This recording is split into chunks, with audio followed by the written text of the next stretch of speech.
De la prisión al trono, la historia de José. Página 1. Canaán, tierra de promesas, pero también tierra de sombras. Nuestra historia comienza no con un rey, sino con un joven de 17 años que tenía un don y una maldición. Su nombre era José. Imagina por un momento la escena. 12 hombres bajo el sol abrasador del desierto. Pero uno de ellos es diferente.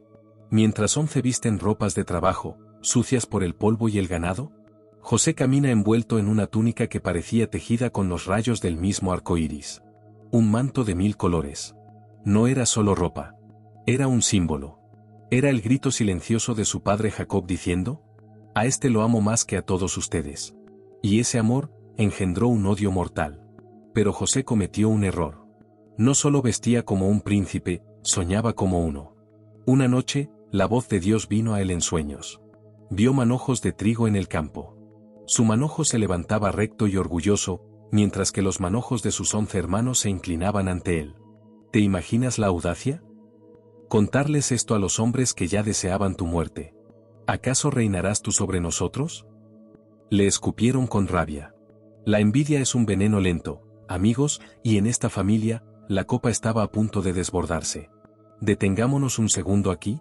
¿Alguna vez has sentido que tu luz molesta a los que viven en oscuridad?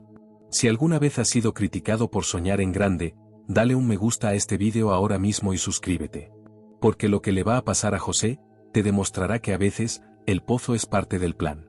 Un día, Jacob, sin saber que estaba enviando a su hijo favorito a la boca del lobo, mandó a José a buscar a sus hermanos al campo, lejos de la seguridad de casa.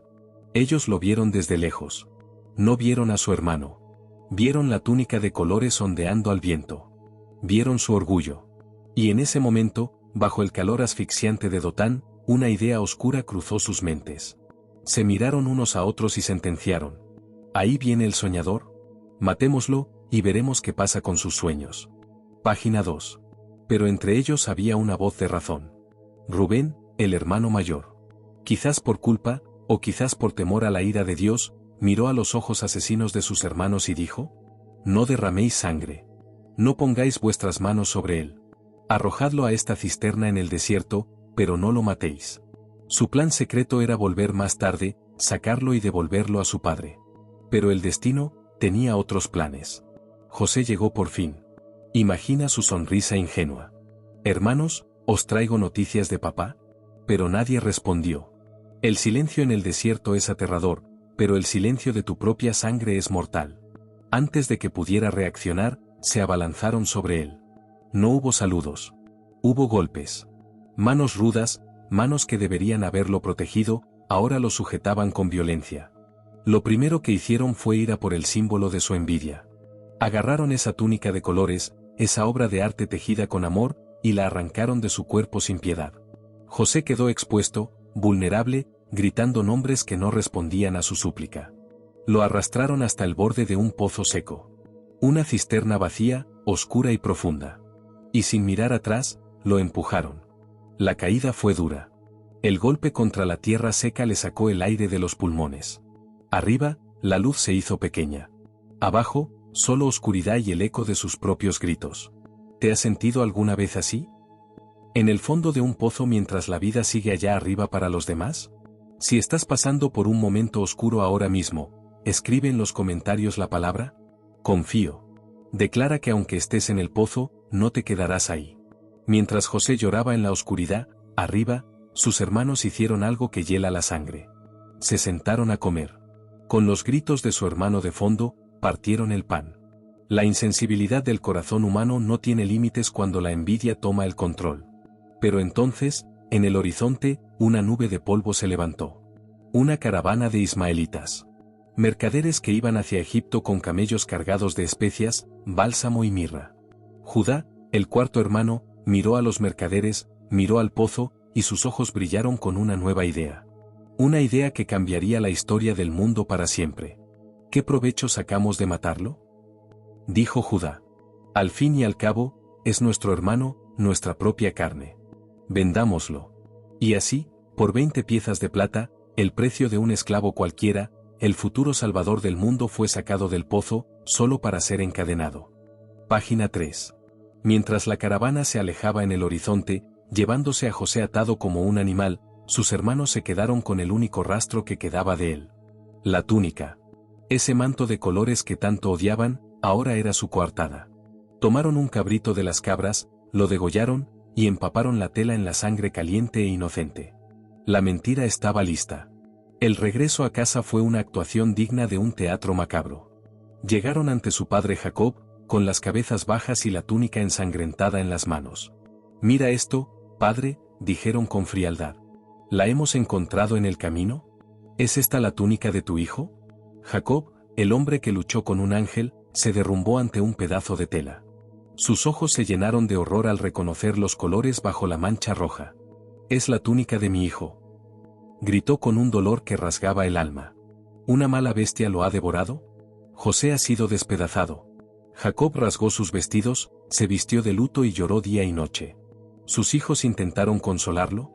Los mismos que habían causado ese dolor intentaban consolarlo. Pero él se negó a ser consolado. «Por llorando descenderé a la sepultura», repetía. ¿Alguna vez te han difamado? ¿Han inventado una historia sobre ti mientras tú no podías defenderte? Si sabes lo que duele una mentira, comparte este vídeo con alguien que necesite saber que la verdad siempre sale a la luz. Porque aunque Jacob creía que era el fin, Dios apenas estaba escribiendo el comienzo. Mientras en Canaán se lloraba a un muerto, en Egipto nacía un esclavo. José llegó a una tierra extraña. Todo era diferente. El idioma, los dioses con cabezas de animales, las pirámides gigantescas que desafiaban al cielo. Ya no era el niño mimado de papá. Ahora era mercancía. Fue llevado al mercado de esclavos de la gran capital. Desnudado, examinado, y puesto a la venta. Pero Dios, que es el mejor guionista de la historia, hizo que entre la multitud apareciera un hombre importante. Potifar. Oficial de Faraón y capitán de la guardia. Un hombre de espada y autoridad. Potifar pagó el precio. Y José, el soñador, entró en la casa del hombre encargado de las ejecuciones del rey. Parecía que su suerte había cambiado, pero José no sabía que en esa casa enfrentaría una prueba mucho más peligrosa que el pozo. Una prueba que no tenía que ver con el odio de los hombres, sino con el deseo de una mujer. Página 4. Egipto podría haber sido su tumba, pero se convirtió en su escuela. José no entró en la casa de Potifar con amargura. No se sentó en un rincón a lamentar su mala suerte. Decidió servir. Y aquí ocurrió el primer gran milagro de su exilio. La Biblia dice una frase que cambia todo el panorama. Mas Jehová estaba con José. Piénsalo. No estaba en el palacio de su padre. No tenía su túnica de colores. Era un esclavo sin derechos. Pero la presencia de Dios no depende de tu cargo, depende de tu corazón. Todo lo que José tocaba, prosperaba. Si plantaba una semilla, crecía más rápido. Si administraba el dinero, se multiplicaba. Era como si tuviera el toque del rey Midas, pero bendecido por el Dios de los hebreos. Potifar, que era un hombre de guerra pero no un tonto, se dio cuenta enseguida. Vio que ese joven extranjero tenía algo especial. Un brillo diferente en los ojos. Una sabiduría que no era normal para su edad. Poco a poco, le quitó las cadenas y le dio las llaves. José pasó de limpiar el suelo a administrar toda la fortuna de uno de los hombres más poderosos de Egipto. De esclavo a mayordomo general. ¿Sientes que estás trabajando duro y nadie lo nota? ¿Que estás dando lo mejor de ti en un lugar que no te valora? No te canses de hacer el bien. Dios está anotando cada esfuerzo. Si crees que Dios va a recompensar tu fidelidad, escribe ahora mismo en los comentarios: mi tiempo viene. Porque al igual que José, tu ascenso será inevitable. Potifar confiaba tanto en el que la Biblia dice que no se preocupaba de nada, salvo del pan que comía. José tenía el control total. Tenía poder. Tenía respeto. Pero el éxito, amigos míos, tiene un precio peligroso. Te hace visible. José había crecido. Ya no era el adolescente flacucho que tiraron al pozo. Ahora era un hombre fuerte, inteligente, y según las escrituras, de hermoso semblante y bella presencia. Y en los pasillos de esa mansión lujosa, había unos ojos que lo seguían a todas partes. No eran los ojos de un guardia. Ni los de un espía. Eran los ojos de la esposa de su amo. Al principio fueron miradas furtivas. Sonrisas sutiles. Pero pronto, la admiración se convirtió en deseo, y el deseo, en una obsesión oscura que estaba a punto de estallar. José había sobrevivido al odio de sus hermanos, pero ¿podría sobrevivir al amor prohibido de una mujer poderosa? La tentación no suele llegar con cuernos y cola, suele llegar disfrazada de oportunidad, de placer, y en el caso de José, de poder. La esposa de Potifar no se anduvo con rodeos. Un día, se acercó a él, acortando la distancia física y moral que los separaba, y soltó dos palabras que podrían haberle costado la vida a cualquiera: duerme conmigo. Imagínalo. José es joven. Sus hormonas están vivas. Está lejos de su familia, lejos de las reglas de su padre. Nadie lo sabría. Si aceptaba, podría tener a la mujer más influyente de la casa de su lado. Si rechazaba, se ganaba una enemiga mortal. Pero José tenía algo que vale más que el oro: integridad. ¿No le dijo? No puedo porque me van a pillar. ¿Le dijo? No puedo porque mi amo ha confiado todo en mi mano, no se ha reservado nada excepto a ti, porque eres su mujer. ¿Cómo, pues, haría yo este gran mal, y pecaría contra Dios? Para José, la lealtad no era negociable. Pero ella no aceptó un no por respuesta. La Biblia dice que hablaba a José cada día. Era un acoso constante. Un asedio a su voluntad. Cada mañana, una mirada. Cada tarde, una insinuación. La batalla más dura no es la que se pelea con espada, es la que se pelea en la mente cuando nadie te ve. ¿Alguna vez te han presionado para hacer lo incorrecto cuando nadie miraba? La verdadera integridad es lo que haces en la oscuridad. Si valoras la honestidad por encima del beneficio rápido, dale like a este vídeo para apoyar este mensaje de valores. Y entonces, llegó el día fatal. Un día como cualquier otro. José entró en la casa para hacer su oficio. Pero había un silencio extraño. No había criados. No había guardias. La casa estaba vacía. Era una trampa perfecta, o una coincidencia terrible. Ella lo vio entrar. Sabía que estaban solos. Esta vez no usó palabras. Usó la fuerza. Se abalanzó sobre él y lo agarró de la ropa, aferrándose a su manto con desesperación. «Duerme conmigo», gritó, exigiendo lo que creía que le pertenecía. José tenía una fracción de segundo para decidir. Podía quedarse y tratar de razonar, o podía hacer lo único que funciona contra la tentación violenta: huir. Y José corrió.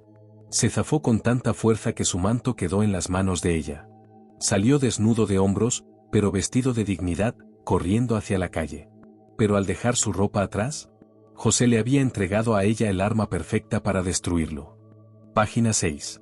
Dicen que del amor al odio hay solo un paso, pero cuando el amor es obsesión y es rechazado, ese paso se convierte en un abismo de venganza. La esposa de Potifar se quedó allí, de pie, con la tela vacía de José en sus manos. El deseo en sus ojos se apagó, y fue reemplazado por un fuego frío y calculado. Si no podía tenerlo, nadie lo tendría. Y mucho menos, lo dejaría vivir para contar su versión. Llamó a los hombres de su casa a gritos. «Mirad», exclamó, levantando la prenda como un trofeo de guerra. «Mi esposo nos ha traído a un hebreo para que se burle de nosotros. Entró a donde yo estaba para dormir conmigo, y yo di grandes voces. Al ver que yo gritaba, dejó su ropa junto a mí y huyó». Era una mentira perfecta. Tenía la evidencia. Tenía los testigos. Tenía la posición de víctima.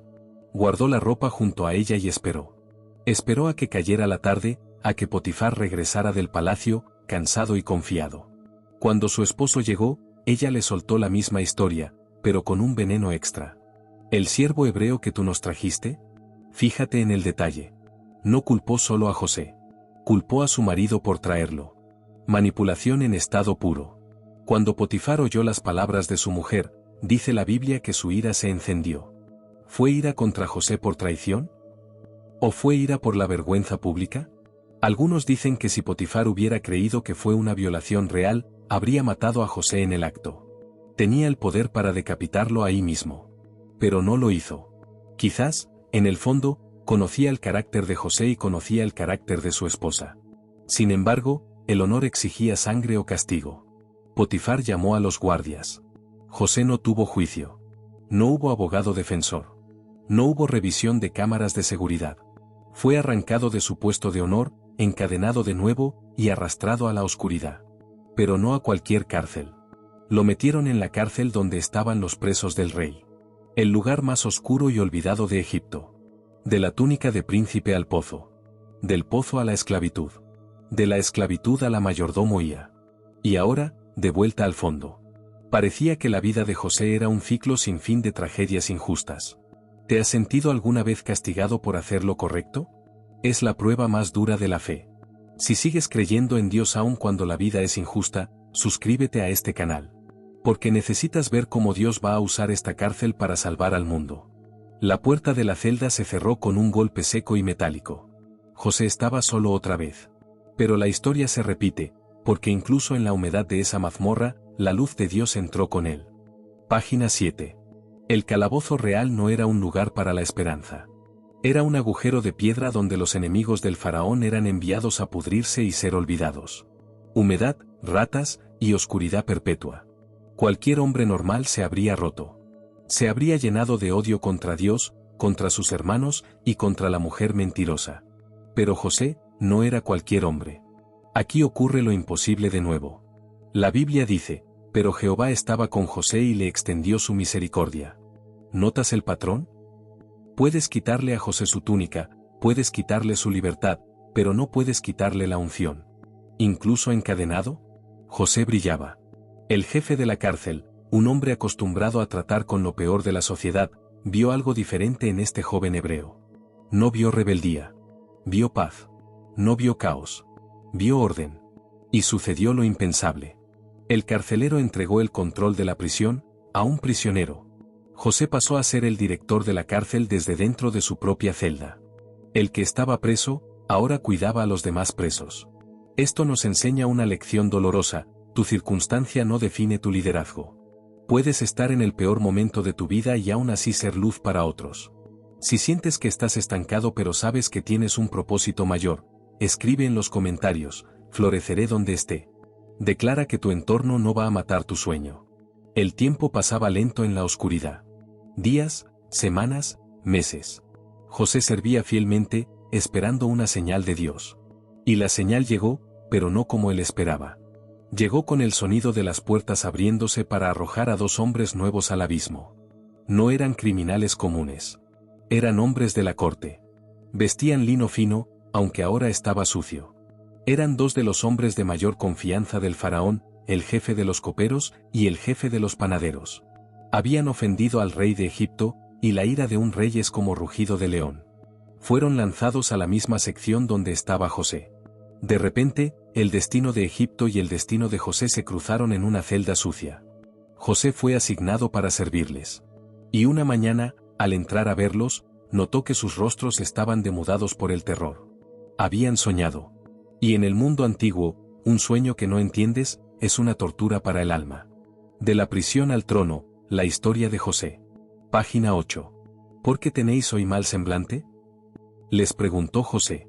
Parece una pregunta simple, pero en una cárcel donde la muerte acecha, preguntar por la tristeza de otro es un acto de humanidad radical. Ellos respondieron con angustia: hemos tenido un sueño, y no hay quien lo interprete. En el palacio, tendrían adivinos, magos y sabios a su disposición. Aquí, solo tenían humedad y silencio. Pero José, mirándolos con una seguridad que no venía de este mundo, les dijo la frase que activaría su destino: ¿no son de Dios las interpretaciones? Contádmelo a mí. El jefe de los coperos fue el primero. Su voz temblaba mientras narraba. En mi sueño, veía una vid delante de mí. Y en la vid, 3 sarmientos. Apenas brotaba, florecía, y sus racimos daban uvas maduras. Y la copa de Faraón estaba en mi mano, y yo tomaba las uvas, las exprimía en la copa, y la daba en mano de Faraón. José escuchó. Y en ese instante, los muros de la prisión desaparecieron para él.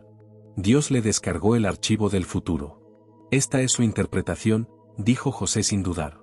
Los 3 sarmientos son 3 días. Al cabo de 3 días, Faraón levantará tu cabeza y te restituirá a tu puesto. Volverás a poner la copa en su mano, como solías hacerlo. El rostro del copero se iluminó. Era la noticia de su vida. Iba a vivir. Pero entonces, José, el hombre de fe inquebrantable, mostró por un segundo su propia humanidad y desesperación. Se acercó al copero, quizás agarrándolo del brazo, y le hizo una súplica desgarradora. Pero acuérdate de mí cuando tengas ese bien. Te ruego que uses de misericordia conmigo, y hables de mí a Faraón para que me saque de esta casa. Porque fui raptado de la tierra de los hebreos, y nada he hecho aquí para que me pusiesen en la cárcel. José pidió un favor. Solo uno. Que no lo olvidaran. Ahora, el jefe de los panaderos, al ver que la interpretación del otro era buena, se animó. Yo también soñé, dijo con una sonrisa nerviosa. Pero su sueño tenía un final muy diferente. ¿Quieres saber qué pasa cuando la interpretación no es la que esperas? Suscríbete ahora para no perderte el desenlace de estos sueños, porque en 3 días, rodarán cabezas. Página 9. El panadero tomó aire y comenzó su relato, animado por la buena suerte de su compañero. He aquí, también soñé yo, dijo con esperanza. Veía 3 canastillos de pan blanco sobre mi cabeza. En el canastillo más alto había toda clase de manjares de pastelería para Faraón, y las aves las comían del canastillo de sobre mi cabeza. José escuchó. Y esta vez, la revelación no trajo luz, sino una sombra pesada. El don de profecía es una carga terrible cuando la noticia es muerte. José miró al panadero. No podía mentirle. No podía suavizar el mensaje de Dios para hacerlo sentir mejor. La verdad, aunque duela, es sagrada. Esta es su interpretación, dijo José, y su voz sonó más grave, más solemne. Los 3 canastillos, 3 días son. Hubo un silencio sepulcral en la celda. El panadero sonrió, esperando la parte de la restitución. Pero José continuó. Al cabo de 3 días, Faraón quitará tu cabeza de sobre ti, y te hará colgar en la horca, y las aves comerán tu carne de sobre ti. El terror congeló la sonrisa del panadero. La profecía cayó como una sentencia de juez. 2 hombres. 2 sueños. 3 días. Uno viviría para servir al rey. El otro moriría para servir de advertencia. ¿Tendrías el valor de escuchar la verdad sobre tu futuro, aunque fuera mala? A veces Dios guarda silencio por misericordia, y otras veces habla para prepararnos. Si crees que Dios tiene el control de la vida y de la muerte, escribe amén en los comentarios. Y así, llegaron los 3 días. Era el cumpleaños de Faraón. Hubo fiesta, hubo vino, y hubo juicio. Tal como José lo había dicho, el copero fue restituido a su puesto. Volvió a sentir el peso de la copa de oro en su mano. Y tal como José lo había dicho, el panadero fue ejecutado. La exactitud de Dios es milimétrica. Pero entonces ocurrió la verdadera tragedia para José. El copero, feliz, embriagado de libertad y de vino, salió de la cárcel y volvió a su vida de lujos. Y en medio de su alegría, hizo lo que hacemos los humanos con demasiada frecuencia. Se olvidó. Se olvidó del joven hebreo que lo consoló en la oscuridad. Y José, se quedó esperando. Un día, una semana, un mes, 2 años completos. 2 años más de silencio. 2 años más de preguntas sin respuesta. ¿Se había equivocado Dios? No. Dios solo estaba esperando el momento perfecto. Porque para sacar a José del pozo, primero tenía que perturbar el sueño del hombre más poderoso de la tierra. Página 10. 2 años. 730 días más de oscuridad, polvo y espera. José seguía allí. Fiel. Sirviendo. Probablemente pensando que el mundo se había olvidado de su existencia. Pero el reloj de Dios no se atrasa, ni se adelanta. Y sucedió que, al cabo de 2 años completos, Dios decidió que era hora de despertar al imperio más grande de la tierra. Pero no usó un ejército. No usó una plaga. Usó una pesadilla. Faraón, el hombre considerado un dios viviente, estaba en su cama de oro, pero su mente estaba atrapada en el terror. Soñó que estaba junto al río Nilo. Y he aquí, que del río subían 7 vacas. Hermosas a la vista, gordas, brillantes de salud. Pacían tranquilamente en el prado. Una imagen de prosperidad perfecta. Pero de repente, el agua se agitó. Y tras ellas subían del río otras 7 vacas. Pero estas eran monstruosas. De feo aspecto, y enjutas de carne. Piel y huesos. Se pararon junto a las vacas hermosas a la orilla del río. Y entonces ocurrió lo grotesco, lo que hizo que Faraón se revolviera en sueños. Las vacas flacas y feas, abrieron sus bocas y devoraron a las 7 vacas hermosas y gordas. Pero lo más aterrador fue que, después de comerlas, seguían igual de flacas. Faraón despertó con el corazón a 1000. Sudor frío. Se volvió a dormir, esperando paz, pero el sueño volvió con otra forma. 7 espigas de trigo, llenas y hermosas. Y 7 espigas menudas, marchitas, abatidas por el viento solano. Y las espigas menudas devoraban a las grandes. Llegó la mañana, y el espíritu de Faraón estaba perturbado. No era un simple mal sueño. Era un mensaje. Y él lo sabía. Mandó llamar a todos los magos de Egipto y a todos sus sabios. Hombres que conocían los secretos de las estrellas, la magia negra y la ciencia antigua. Faraón les contó sus sueños. Hubo silencio en la sala del trono. Nadie, absolutamente nadie, pudo interpretarlos. La sabiduría del mundo se quedó muda ante el misterio de Dios. ¿Alguna vez has buscado respuestas en todos los lugares equivocados y solo has encontrado confusión? Si crees que la verdadera sabiduría viene de lo alto, dale like a este vídeo. Porque justo en ese momento de pánico real, una mano se levantó temblorosa entre la multitud de sirvientes. Era el jefe de los coperos. La memoria le golpeó como un rayo. La culpa le atravesó el pecho. Y dijo ante Faraón, ¿me acuerdo hoy de mis faltas? Hay un joven hebreo, en la cárcel, que sabe descifrar lo que los dioses callan. Página 11. Traedlo inmediatamente. La orden de Faraón retumbó en los muros de piedra del palacio. La urgencia era total. No enviaron a un mensajero caminando, enviaron a la guardia real corriendo. Abajo, en la oscuridad, las puertas del calabozo se abrieron de golpe, y la luz entró cegadora. Saca a ese hombre del agujero. El rey lo reclama. Pero observa este detalle fascinante que nos da la Biblia. Aunque había prisa, había protocolo. José no podía presentarse ante la divinidad de Egipto oliendo a cárcel y con barba de hebreo, que para los egipcios era abominación. Lo sacaron apresuradamente, sí, pero dice la escritura que se afeitó, y mudó sus vestidos antes de entrar. ¿En cuestión de minutos? José pasó de ser un reo olvidado cubierto de suciedad, a lucir limpio y digno. Se quitó las ropas de su dolor, para vestirse de su destino. A veces, para entrar en tu nueva temporada, tienes que lavarte la cara y quitarte el olor del pasado. ¿Estás listo para cuando te llamen? La oportunidad de tu vida no avisa 2 semanas antes. Llega de repente. Si estás preparándote en silencio para tu gran momento, aunque nadie te vea, escribe en los comentarios, estoy listo. Y ahí estaba él. Un joven de 30 años, ex esclavo, ex presidiario, de pie frente al hombre más poderoso del mundo conocido. El silencio en la sala del trono se podía cortar con un cuchillo. Faraón lo miró desde su trono de oro y dijo, yo he tenido un sueño, y no hay quien lo interprete, mas he oído decir de ti, que oyes sueños para interpretarlos. Este era el momento crítico. José podía haber dicho, sí, soy el mejor. Podía haber negociado su libertad a cambio del servicio. Pero José, arriesgando su vida, corrigió al rey. No está en mí, respondió con una calma sobrenatural. Dios será el que dé respuesta propicia a Faraón. ¡Qué valor! Delante de un rey que se creía un Dios viviente, José tuvo la audacia de darle la gloria al Dios verdadero.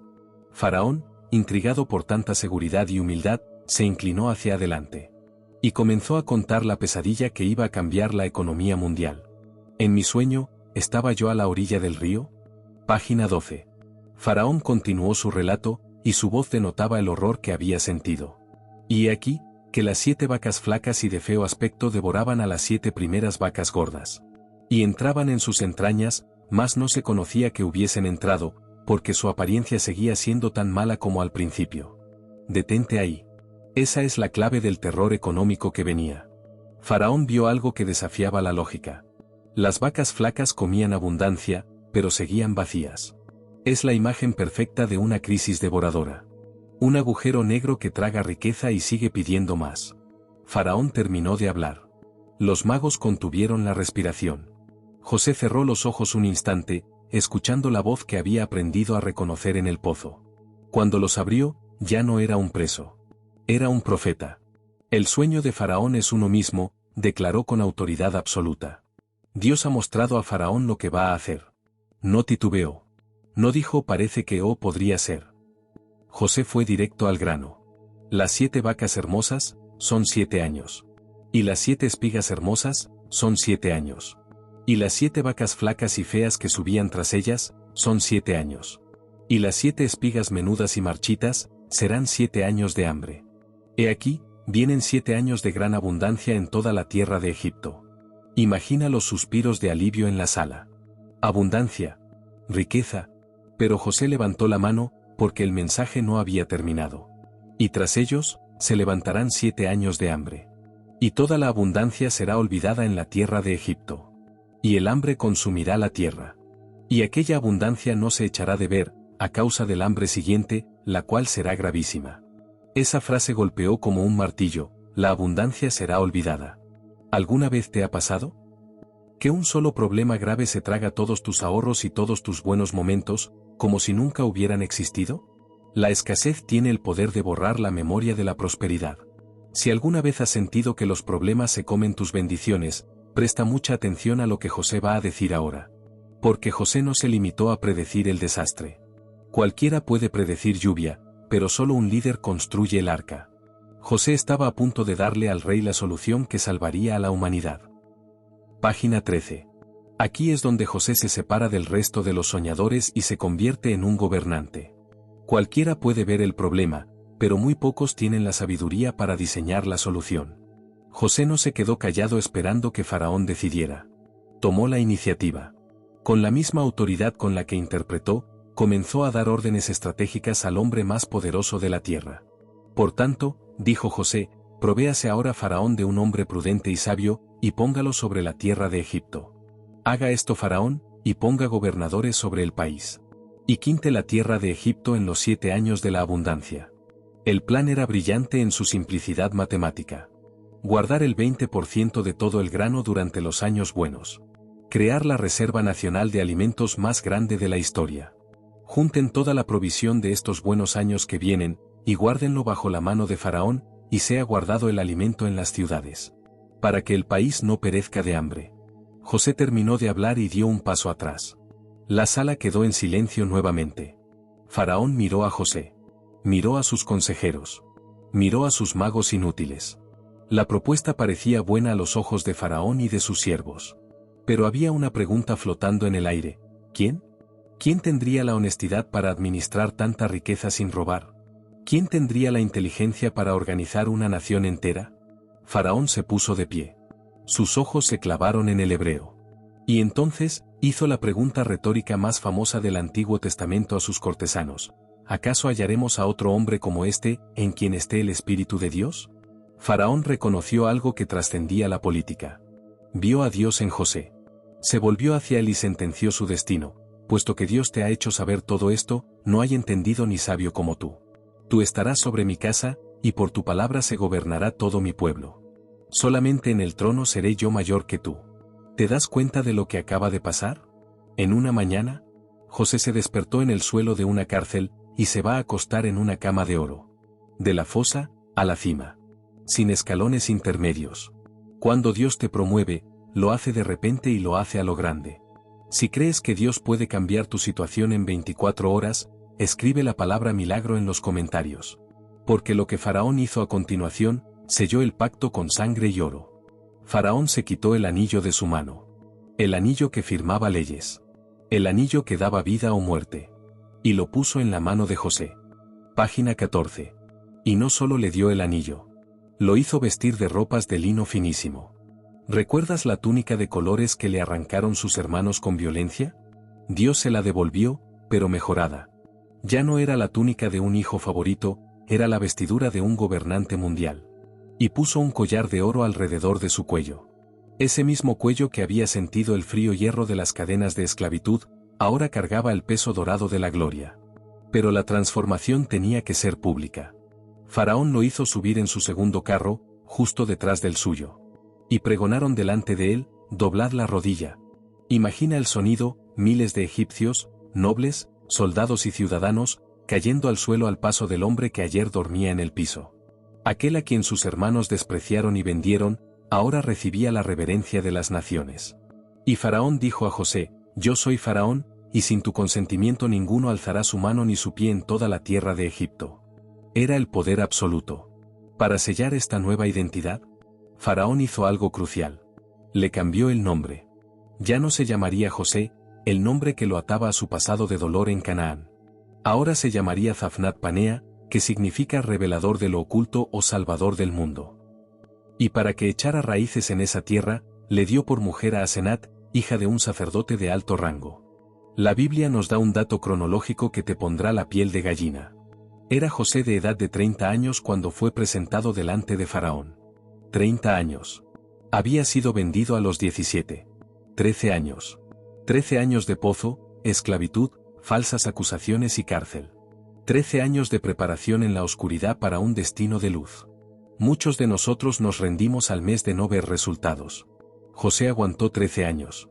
Si estás en medio de tu proceso y sientes que tarda demasiado, no tires la toalla. Tu preparación es directamente proporcional al tamaño de tu asignación. José salió de la presencia de Faraón y recorrió toda la tierra de Egipto. Ya no como víctima, sino como dueño. Y entonces, tal como Dios lo había dicho, el cielo se abrió. Comenzaron los 7 años de abundancia. La tierra produjo a montones. Y José, fiel a su plan, comenzó a trabajar. Porque la bendición sin administración se convierte en maldición. Página 15. José no se durmió en los laureles. Durante 7 años, la tierra produjo cosechas monstruosas. Y José ordenó construir graneros gigantescos en cada ciudad. La Biblia usa una comparación abrumadora: recogió José trigo como arena del mar. Mucho en extremo, hasta el extremo de dejar de contar, porque no tenía número. Era una riqueza incalculable.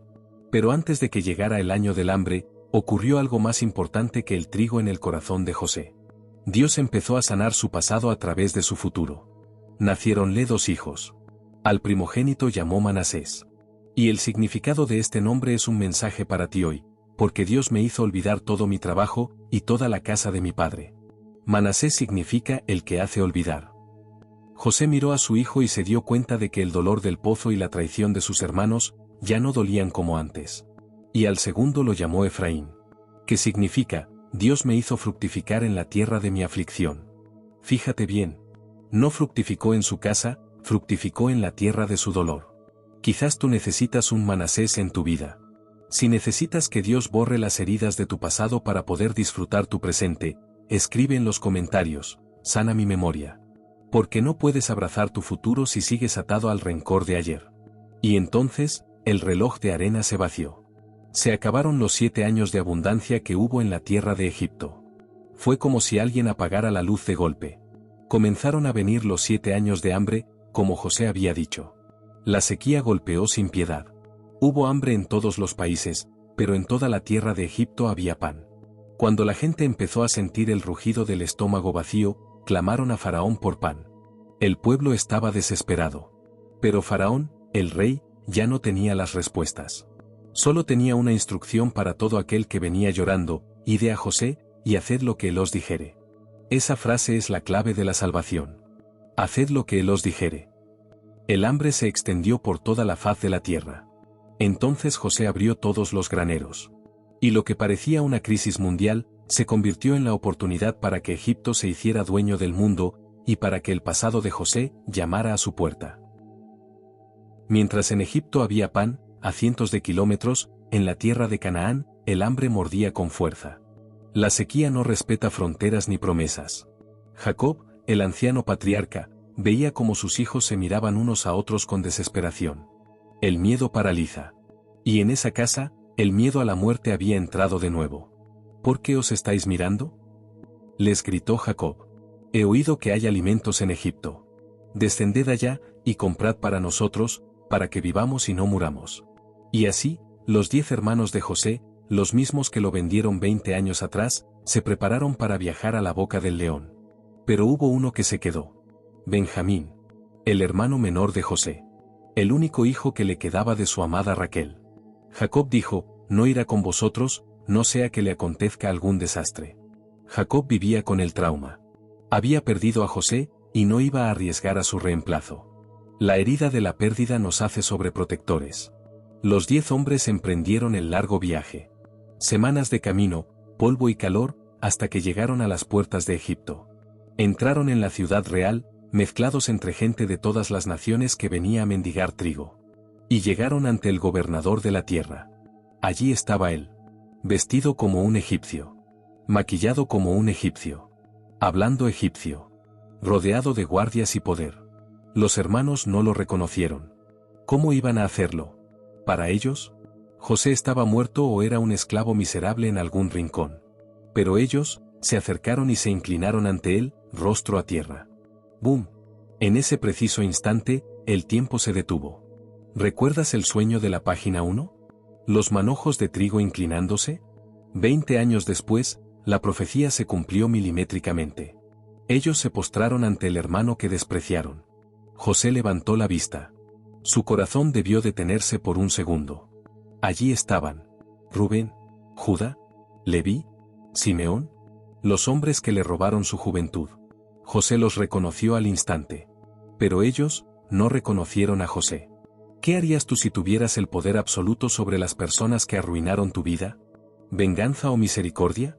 José tenía la espada en la mano. Podía ordenar su ejecución con un chasquido de dedos. Pero José decidió jugar un juego peligroso. Hizo como que no los conocía y les habló duramente. ¿Te ha puesto Dios alguna vez frente a tus enemigos para probar tu corazón? Si crees que Dios cumple sus promesas aunque pasen 20 años, dale un me gusta a este vídeo ahora mismo.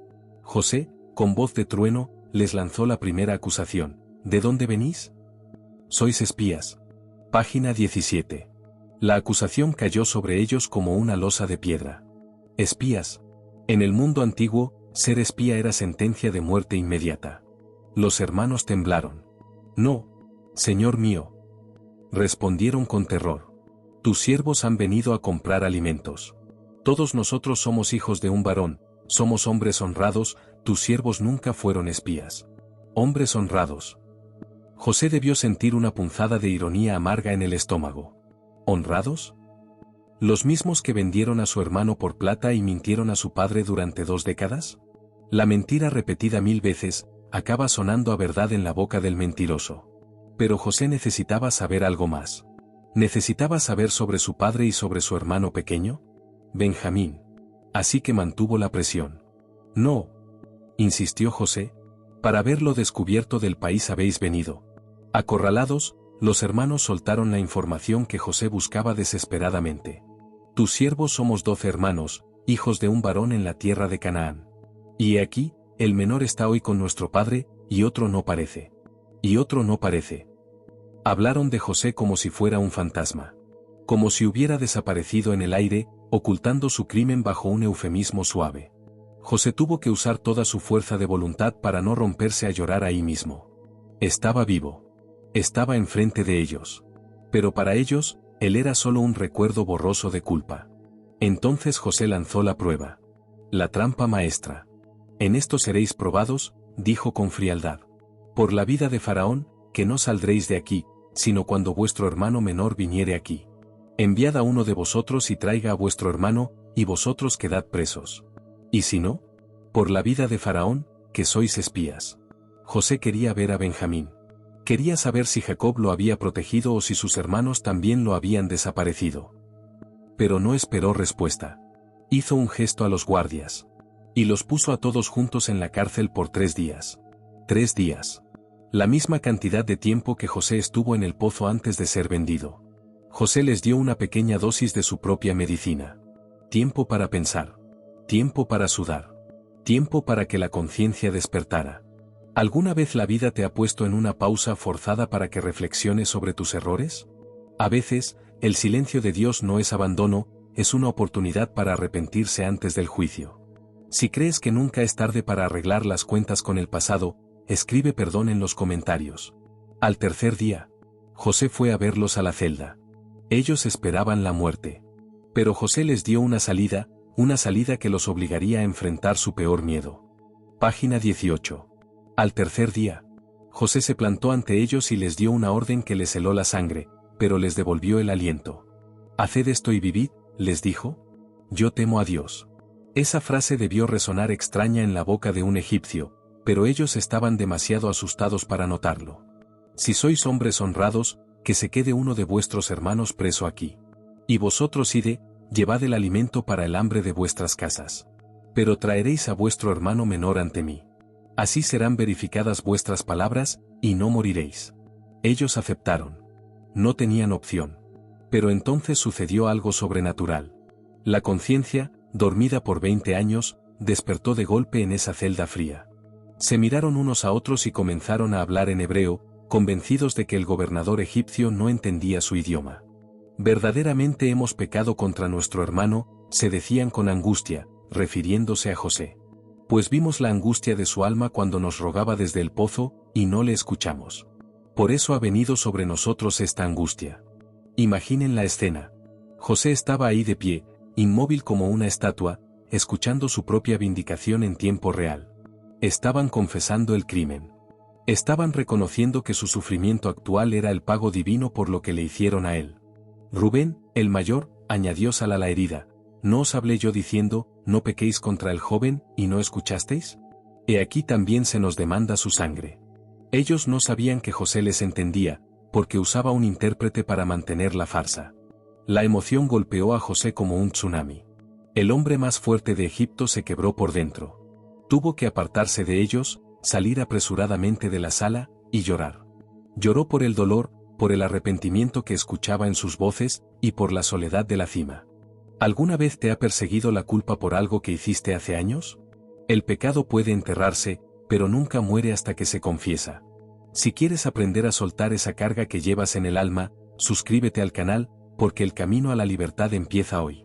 José se secó las lágrimas, compuso su rostro de gobernador implacable, y volvió a entrar. El plan debía continuar.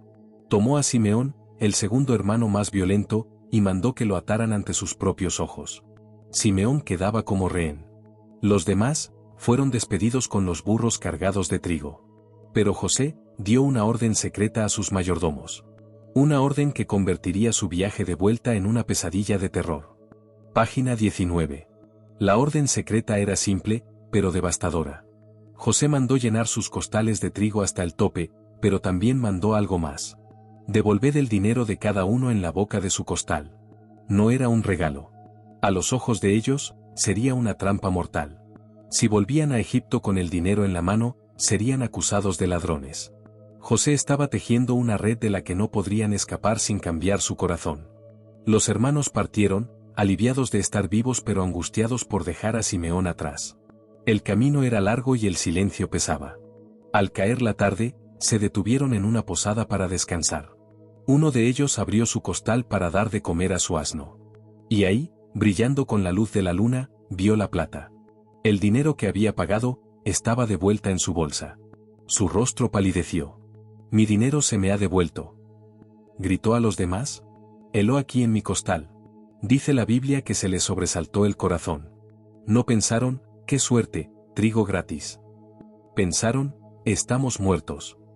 Se miraron temblando unos a otros y dijeron la frase que resume su despertar espiritual. ¿Qué es esto que Dios nos ha hecho? Por primera vez en sus vidas, veían la mano de Dios en sus desgracias. Ya no veían mala suerte. Veían juicio. ¿Alguna vez has sentido que, hagas lo que hagas, los problemas te persiguen? Quizás no son problemas, son llamadas de atención. Si sientes que Dios está tratando de llamar tu atención últimamente, escribe «estoy escuchando» en los comentarios. Llegaron a casa de Jacob, en Canaán. Pero no traían buenas noticias. Traían miedo. Padre, el hombre, el señor de aquella tierra, nos habló ásperamente. Nos trató como a espías. Le dijimos que somos honrados, que somos 12 hermanos, que uno no parece y el menor está contigo. Pero él nos dijo, ¿en esto conoceré si sois honrados? Dejad conmigo a uno de vuestros hermanos, y llevad para el hambre de vuestras casas. Y traedme a vuestro hermano menor. Jacob escuchaba en silencio, petrificado. Sus peores pesadillas se estaban cumpliendo. José desapareció. Simeón estaba preso en una cárcel extranjera. Y ahora, ese gobernador sin rostro quería a Benjamín. A su pequeño Benjamín. Entonces, para empeorar todo, vaciaron los costales frente a su padre. Y he aquí, que cada uno tenía su bolsa de dinero en su costal. Cuando Jacob y sus hijos vieron el dinero, tuvieron miedo. Parecía una trampa perfecta. Parecía que habían robado al faraón. Jacob, viejo y cansado de sufrir, explotó en un grito de dolor. «Me habéis privado de mis hijos. ¿José no parece? Simeón no parece, y a Benjamín le llevaréis. Contra mí son todas estas cosas». El patriarca se sentía atacado por el destino. Pero Jacob no sabía que lo que parecía el fin de su familia, era en realidad el comienzo de su salvación. Rubén, intentando arreglar el desastre, hizo una promesa desesperada y sangrienta a su padre. «Entrégalo en mi mano», dijo refiriéndose a Benjamín. «Si no te lo devolviere, mata a mis 2 hijos». Ofreció la vida de sus propios nietos como garantía. La desesperación en esa familia era total. Pero Jacob fue tajante: no descenderá mi hijo con vosotros. Su hermano ha muerto, y él solo ha quedado. Si le aconteciere algún desastre en el camino, haréis descender mis canas con dolor al Seol. La puerta se cerró. Jacob prefirió morir de hambre antes que arriesgar a Benjamín. Pero el hambre, amigos míos, es un enemigo paciente. El trigo de Egipto se acababa día a día. Y pronto, Jacob tendría que elegir entre su miedo o la vida de toda su tribu. Página 20. El hambre es un reloj de arena que no se detiene. Pasaron las semanas, y los costales traídos de Egipto se vaciaron. La muerte volvió a rondar las tiendas de Jacob. No había opción. El orgullo y el miedo tuvieron que ceder ante la necesidad de sobrevivir. Jacob llamó a sus hijos y les dijo con voz cansada: «Volved y comprad para nosotros un poco de alimento». Parecía una orden simple. Pero Judá, el cuarto hijo, se plantó frente a su padre. Ya no era el joven impulsivo que vendió a José. Ahora era un hombre que entendía las consecuencias. «Padre», dijo Judá con firmeza, «aquel varón nos advirtió bajo juramento: no veréis mi rostro si vuestro hermano menor no va con vosotros. Si envías a nuestro hermano con nosotros, descenderemos. Pero si no lo envías, no descenderemos. Porque aquel hombre nos dijo: no veréis mi rostro sin vuestro hermano». Jacob se sintió traicionado por su propia sangre. «¿Por qué me hicisteis tanto mal, declarando al hombre que teníais otro hermano?» La respuesta de los hijos fue la pura verdad: el hombre nos preguntó expresamente por nosotros y por nuestra parentela. «¿Vive vuestro padre aún? ¿Tenéis otro hermano?» Y nosotros le respondimos: «¿Acaso podíamos saber que él nos diría: haced venir a vuestro hermano?» Entonces Judá hizo algo que cambiaría el destino de la tribu. Se ofreció a sí mismo como sacrificio. «Envíalo conmigo», dijo refiriéndose a Benjamín. «Yo me hago responsable de él. A mí pídeme cuentas. Si no te lo devuelvo y no lo pongo delante de ti, seré culpable ante ti para siempre». Jacob miró a los ojos de Judá. Vio determinación. Vio que no había otra salida. Suspiró profundamente, soltando el control que tanto intentaba retener. «Pues que así sea», dijo el anciano con resignación. «Haced esto: tomad de lo mejor de la tierra en vuestros vasos, y llevad a aquel varón un presente: bálsamo, miel, aromas, mirra, nueces y almendras. Y llevad dinero doble en vuestras manos. Devolved el dinero que fue puesto en la boca de vuestros costales, quizá fue una equivocación. Tomad también a vuestro hermano, levantaos y volved a aquel varón». Y aquí, Jacob pronunció una bendición que sonaba más a despedida final. «Y el Dios omnipotente, el Sadai, os dé misericordia delante de aquel varón. Y para mí, si he de ser privado de mis hijos, que lo sea».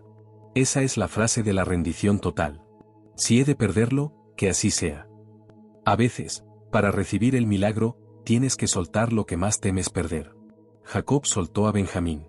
Soltó su seguridad. Se quedó solo en la tienda, orando al Dios de sus padres. Si estás aferrándote a algo por miedo, suéltalo hoy y deja que Dios tome el control. Escribe suelto el miedo en los comentarios. Los hermanos partieron. Esta vez iban con Benjamín. Con regalos. Y con el corazón en la garganta. Llegaron a Egipto. Y cuando José vio que Benjamín estaba con ellos, no los mandó a la cárcel. Dijo a su mayordomo: «Lleva a estos hombres a casa, y degüella una res y prepárala. Porque estos hombres comerán conmigo al mediodía». ¿Comer? ¿En la casa del gobernador? Para los hermanos, esto no era una invitación VIP. Era la ejecución final. Página 21. Entrar en la casa de un hombre poderoso puede ser un sueño o una pesadilla. Para los hermanos de José, era el preludio de la esclavitud. Mientras cruzaban el umbral de la mansión, sus mentes iban a 1000 por hora. Se decían unos a otros: «Por el dinero que fue devuelto en nuestros costales la primera vez nos han traído aquí.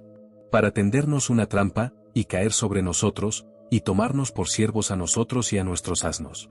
El miedo a veces nos hace confesar crímenes que no hemos cometido, solo para evitar el castigo. Antes de entrar en la sala principal, no aguantaron más. Acorralaron al mayordomo en la puerta. «¡Ay, Señor nuestro!», suplicaron con voz temblorosa. «Nosotros descendimos realmente al principio para comprar alimentos. Y sucedió que cuando llegamos al mesón y abrimos nuestros costales, he aquí el dinero de cada uno estaba en la boca de su costal. Pero lo hemos vuelto a traer en nuestras manos, y hemos traído otro dinero para comprar alimentos». No sabemos quién puso nuestro dinero en nuestros costales. Estaban desesperados por probar su inocencia. Pero la respuesta del mayordomo egipcio los dejó paralizados. No los arrestó. No gritó. Los miró con una calma extraña y les dijo: paz a vosotros, no temáis. Vuestro Dios y el Dios de vuestro padre os dio el tesoro en vuestros costales. Yo recibí vuestro dinero. Escucha eso. Un mayordomo egipcio, pagano, hablando del Dios de vuestro padre. Esto nos revela algo impresionante. En esos 9 años de gobierno, José había evangelizado su propia casa. Incluso sus criados sabían que el Dios de los hebreos era el proveedor de milagros. Tu testimonio tiene poder. La gente te observa. Si tu forma de vivir hace que otros reconozcan a Dios, escribe "Soy luz" en los comentarios. Y para confirmar que no había trampa, el mayordomo hizo una señal. Y sacó a Simeón ante ellos. Simeón estaba vivo. No estaba torturado. Estaba bien. El alivio debió ser inmenso. Se abrazaron, se miraron, incrédulos de que todo estuviera saliendo bien. El mayordomo los hizo entrar. Les dio agua y lavaron sus pies. Incluso dio de comer a sus asnos. Era un trato real. Pero la tensión no había desaparecido. Sabían que el gran señor vendría a mediodía. Así que prepararon el presente. Organizaron las almendras, la miel, la mirra. Querían que todo fuera perfecto. Querían apaciguar al león con regalos, tal como su padre Jacob había hecho con Esaú años atrás. La historia se repetía.